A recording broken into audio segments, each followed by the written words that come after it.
Hi there folks, and welcome to Get Strumming.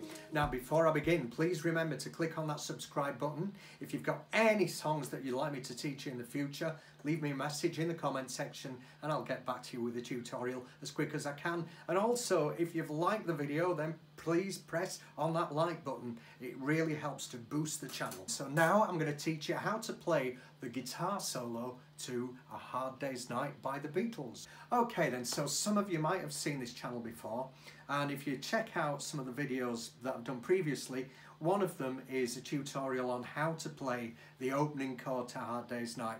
This isn't what that's about, but if you look elsewhere on this channel, you'll find that video where I talk about the... Yeah, that's it, we all know that opening chord. Anyway, this is about the guitar solo in the middle of A Hard Day's Night.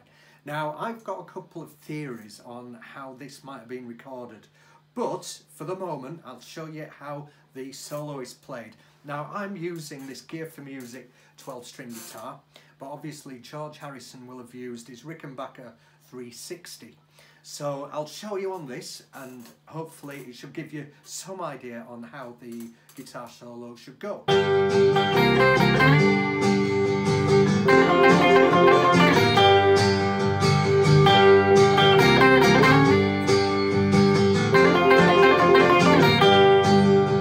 Or near enough anyway. So you get the idea. Now, what I'm doing here is, I'm starting off with my third finger on the 5th fret, 4th string.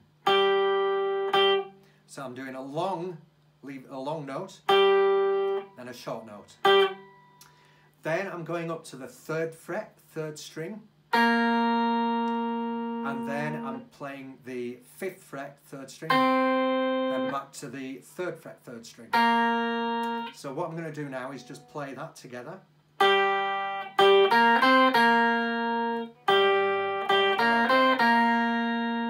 Okay, now the next bit, we're sliding up with our 3rd finger on the 5th fret, 3rd string to the 7th fret, 3rd string. So it goes like this.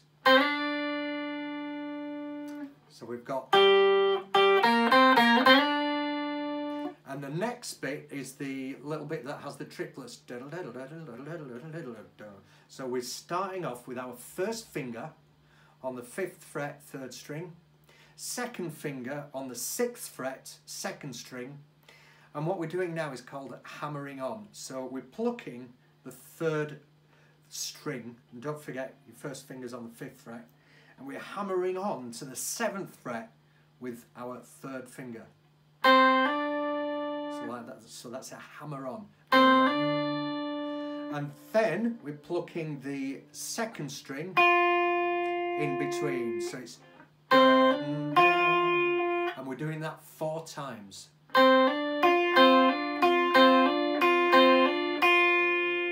So once you've done that, what you need to do is slide back down with your 3rd finger on the 7th fret to the 5th fret on the 3rd string. So and now you're going to do all in one movement a hammer on with your first finger on the 3rd fret, 3rd string. So I'll have to do it all in one go because it's difficult to hammer on otherwise. So you've got your 7th to the 5th fret, and then you're hammering on with your first finger on the 3rd fret. So it's like that.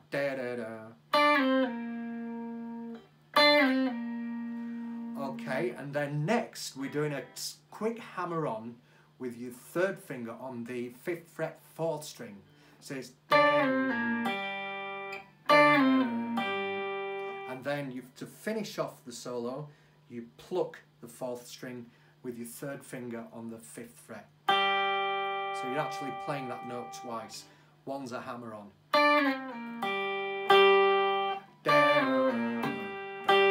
So in total there you've got 1, 2, 3, 4, 5 notes. So you've got 5 notes. Da da da da da. So let's have a look now at how the solo should go from the beginning. Don't forget, I'm going to play this really slowly, so hopefully you can see what I'm doing.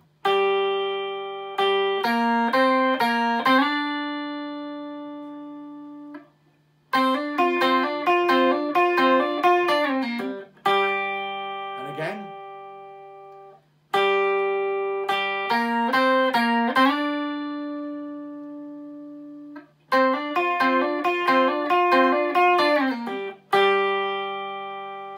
that's how George Harrison would have played the song live, using his Rickenbacker 360.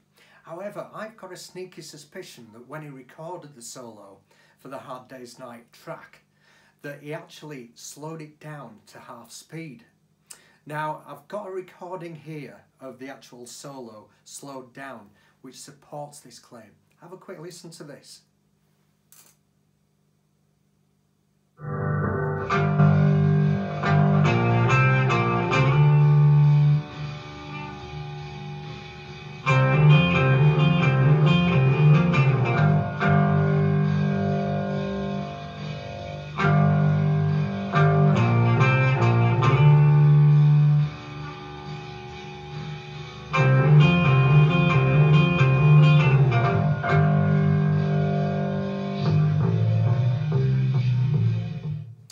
So there's a couple of things that you can notice from that recording of the solo slowed down. First of all, you can plainly tell that George Martin is doubling up on the bass notes on the piano. Also, if you listen carefully, that doesn't sound like a 12-string guitar to me. That sounds like an electric 6-string, and they sound like individual notes.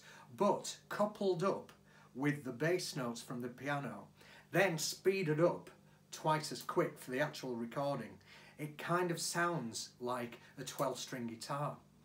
Now, what I'm going to do now is try and replicate that recording by using this. This baby is an old Tascam 4-track that I've had probably for the best part of 30 years now. It's quite an old antiquated piece of equipment, but you can replicate how the Beatles would have recorded on 4-track tape. So I'm going to give it a go now. I've recorded already the backing track, a simple backing track. And what I'm going to do now is add the piano and the electric guitar, and we'll see how that sounds speeded up. So first of all, I'm going to replicate the piano part that George Martin played.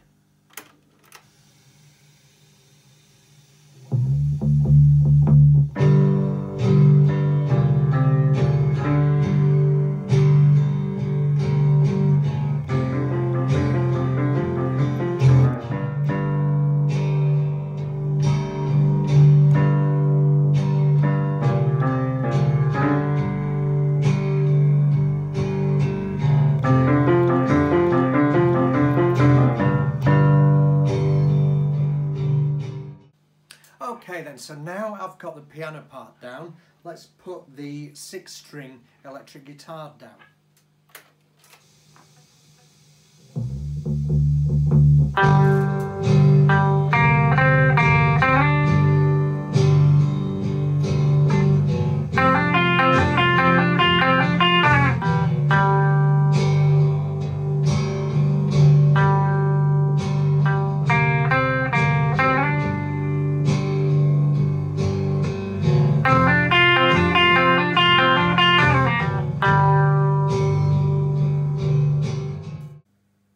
Okay then, so this is the moment of truth now. So what I'm going to do is play exactly what I've just recorded so you can see the techniques used. So this machine is basically a simplified version of what the Beatles would have used back in 1964. However, they would have used really thick tape, which is like 1.5 inches, where the tape here is like about 10 millimeters. It's just the old TDK tapes. You don't see many of them anymore, do you? So let's have a look now. So obviously I've got piano track and guitar track now that I've recorded. So there's the piano track.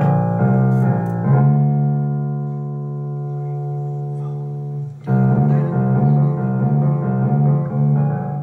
then I'll add the guitar track now.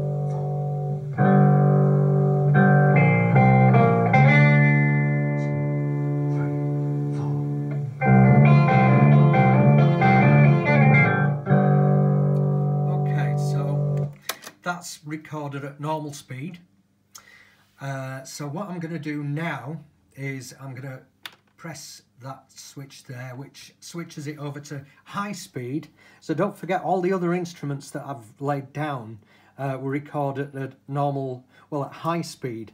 So they'll appear normal, but the two the piano and the guitar track that I've just recorded at normal speed, now that it's sped up, they're going to sound really crazy. So let's just have a look at this. So I'm going to turn the other two tracks up with the backing, and let's see how this should sound. So I'll just press rewind here, go back to the beginning, and here we go.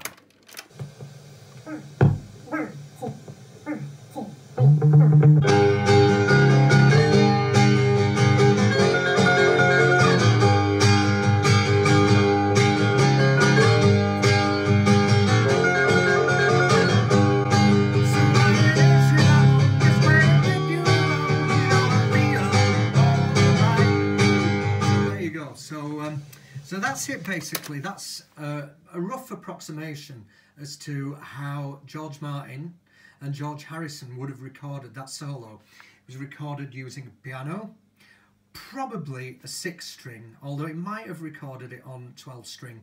I know he definitely played it live on 12-string, but basically to get that 12-string sound, once you've speeded the piano up and the guitar track that George laid down, it does actually give you the impression of a 12-string. And it sounds, because it's speeded up, it kind of fits that zany madcap nature of the actual movie. Because don't forget, in A Hard Day's Night, there's a lot of speeded up film of them jumping up and down in the playing field. So the fact that the solo to the song is speeded up really captures that madcap and zaniness of the actual movie.